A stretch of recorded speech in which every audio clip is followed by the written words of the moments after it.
प्रतिक्रिया पहले ले लेते हैं सभी मेहमानों से। शांति प्रसाद जी का रुख कर लेते हैं। शांति प्रसाद जी, अभी तक वनाग्नि की घटना है जिसको लेकर चर्चाएं जोरों पर, और अभी तक एक तरीके से देखा जाए तो ये मुद्दा अभी शांत नहीं हुआ था कि बिजली और पानी की किल्लत सामने आ रही है, जो कि पहाड़ के लिए ये कहा जाता है कि पहाड़ की जवानी और पहाड़ का पानी और पानी की किल्लत यहाँ पर नजर आ रही है।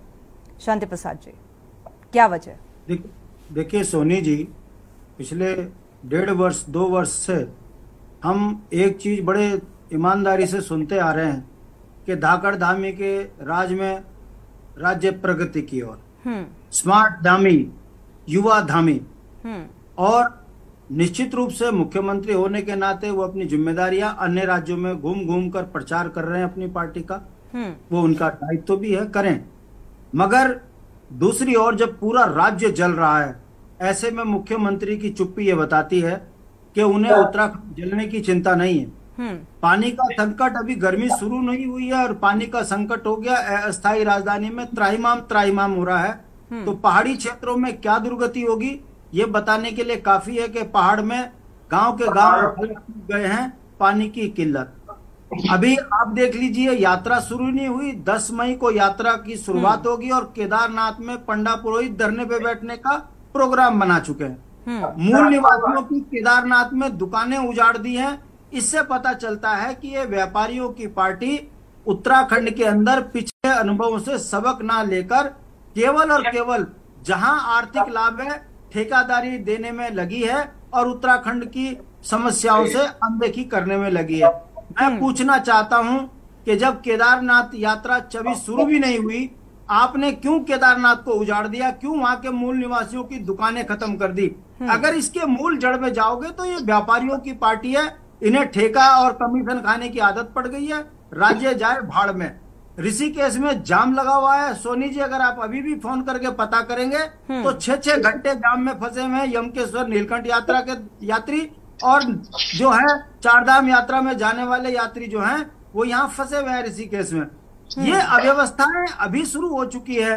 तो आप सोचिए, अभी तो शुरुआत होगी तब कितना बुरा हाल होगा। मेरा कहने का मतलब है, देवभूमि के अंदर ना तो पानी पहाड़ के लोगों के काम आ रहा है और जवानी सड़कों पे पिट रही है, रोजगार बिक रहे हैं।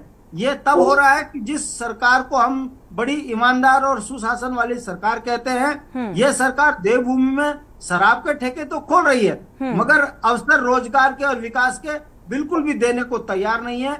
यही कारण है कि पिछले साल भी आप लोग इसी तरह डिबेट कर रहे थे कि उत्तराखंड में यात्री परेशान है, उत्तराखंड में पानी का संकट है, उत्तराखंड में वनाग्नि लगी है। मगर वनों की रक्षा करते करते 3 कर्मचारी तो मर गए, मगर उत्तराखंड के वन के अधिकारियों को टाए फीस, उन्हें कुछ नहीं हो रहा, ना वो जंगल बुझाने जा रहे। कारण अगर आप जाओगे इसमें, तो जब से वन अधिनियम 1981-80 लागू हुआ है तब से वन से आम आदमी को दूर किया गया, जिस कारण अब अधिकारियों के पास कर्मचारी है नहीं। जंगल में यही लोग जाते हैं, यही रिसोर्ट खुलवाते हैं, यही आग लगवाते हैं, क्योंकि पेड़ लगाने का इनके पास एक मिशन है।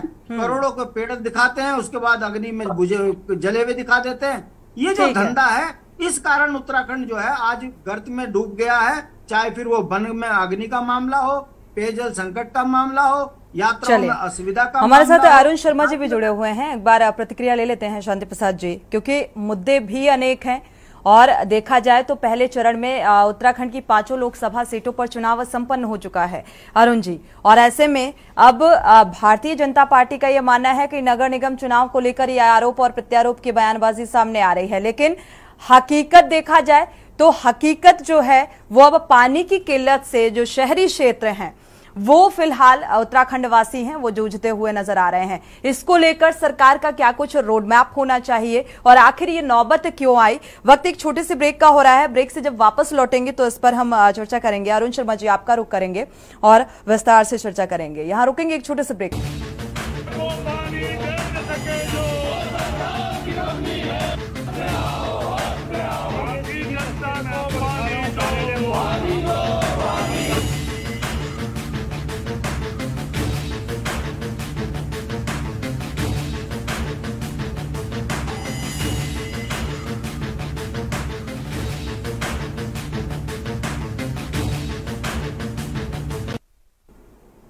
ब्रेक से वापस आ रहे हैं। देवभूमि के दंगल में चर्चा कर रहे हैं कि वनाग्नि की घटनाएं और लगातार बिजली पानी की किल्लत से जो देहरादून और उत्तराखंड वासी हैं वो दो चार होते हुए नजर आ रहे हैं। इसको लेकर क्या वजह और वजह के साथ साथ आखिर कब इस समस्या का हल होगा, अरुण शर्मा जी का रुख कर लेते हैं। वरिष्ठ पत्रकार हमारे साथ जुड़े हुए हैं। अरुण शर्मा जी, क्या वजह देख पा रहे हैं?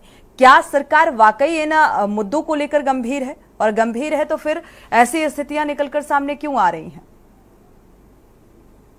देखिए, मौसम विभाग ने पहले ही ये घोषणा कर दी थी कि इस बार भीषण गर्मी पड़ेगी। और दूसरी चीज, जो वनाग्नि की घटनाएं हैं ये हर साल होती है। कोई ऐसा नहीं है कि पहली बार हो रही है, हर साल होती है। तभी तो सवाल उठता है। यही एक्सरसाइज चलती है। लेकिन ये सवाल बड़ा अहम है कि जब आपको पता है कि इस तरह की घटनाएं होती हैं तो आपने कौन सी तैयारियां की थी। अगर तैयारी की थी तो ये स्थितियां सामने ना आती। आप कह रही है कि पिछले 24 घंटे में 64 घटनाएं आई हैं। सैकड़ों हेक्टेयर जंगल अब तक सुहा हो चुका है। और कहीं ना कहीं ऐसा लगता है कि यूकेडी प्रवक्ता की बात मुझे ठीक लगती है कि लोग जो रिजॉर्ट में जाते हैं, आराम करते हैं, पेड़ लगाते हैं, फिर जला देते हैं। क्योंकि कहीं काउंटेबिलिटी नहीं है। हर साल कितने करोड़ पौधारोपण होता है, उसमें से कितने सरवाइव करते हैं, कितने मर जाते हैं, कहीं इसका कोई आंकड़ा उपलब्ध नहीं है। चाहे तो कोई आरटीआई में मांग ले, कोई उपलब्ध नहीं है।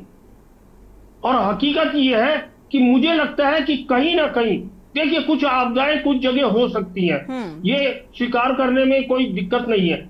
लेकिन सब जगह ये आपदा प्राकृतिक है, ये मानने को भी दिल तैयार नहीं। बिल्कुल, कहीं ना कहीं ये लगता है कि कई जगह पे ये मानव जनित आपदा है। और इसीलिए आप देखिए कि अपनी गर्दन बचाने के लिए 35-40 लोगों पे मुकदमे कर दिए गए, कुछ पकड़े भी गए हैं।